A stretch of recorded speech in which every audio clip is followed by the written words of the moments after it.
За бүгдээрээ 9 мөхөл 197, 9 мөхөл 1798 гэсэн хоёр тоог жишээ.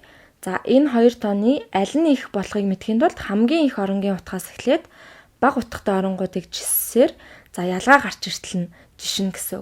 За энэ хоёр тоонд аль алинд нь 9 нэгж байна. Тэгэхээр ядаж нэгжийн оронд бол энэ хоёртой адилхан гэсэн үг. За одоо бүгдээрээ 10-ны оронг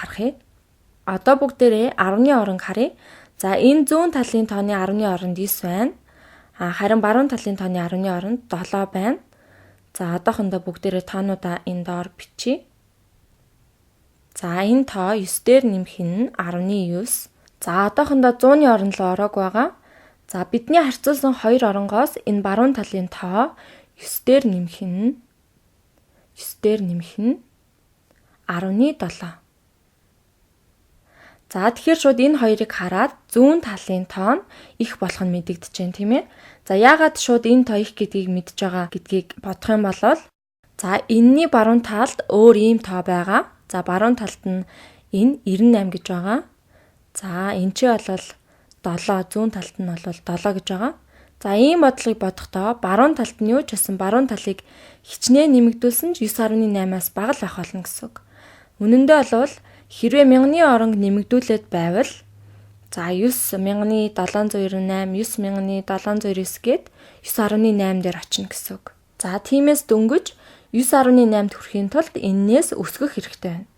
За гэтэл энд 9.9 байгаа. Тийм учраас хамгийн их утгатай оронгийн ялгааг хараад аль тоон их вэ гэдгийг мэдэж болно. За энэ ч бол 19 байна. Энд 10.7 байна.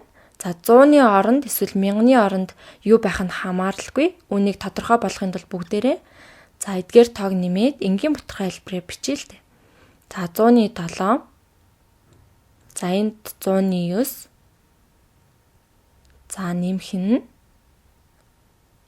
энэ ч 1000-ны орон байхгүй. Энд болохоор 1000-ны 8. За тэгэхээр энэ ч 1000-ны 8. За одоо бүгдээрээ яах вэ гэхээр бүгдийнх нь хуваарийг 1000 болгоё. За тэгэхээр энэ бүгдийг нэмээд 1000-ны 2 энгийн бутархаатай болно гэсэн. За эсвэл бүгдээрээ 1000-ны хуваартай болно тийм ээ.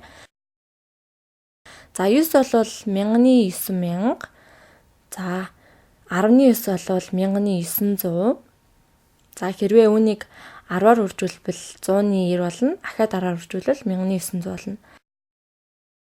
За 100-ны 7-ыг 10-аар үржүүлээд 1000-ны 70. За энэ талыг бас адилхан болгоё. Энд бас 9 гэдэг бол 1000-ны 9000-тай адилхан.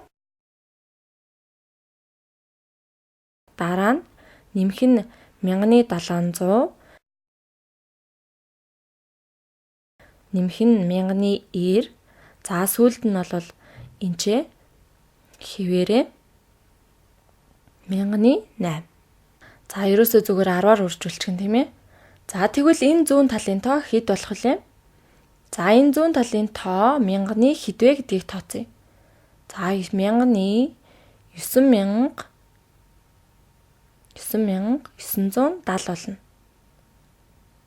9000 дээр 900-г нэмээд 70-ыг нэмээд 9970 болно.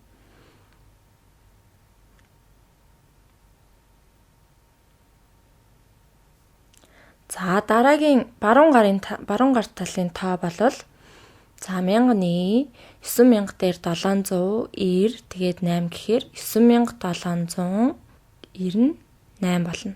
За тэгэхээр бүгдээрээ энэ хоёр тоог жишиж байгаа тийм ээ. Тэгэхээр 1000-ийн 2 орон адилхан байна. За энэ ч 900, харин энэ ч бол дөнгөж 700 байна. Тэгэхээр хэдийгээр энэ бараг 800-тай тэнцвүүж гэсэндээ 800 900-аас бага. Яаж ч бодсон зүүн талын тоо баруун талын тооноос их байх нэ.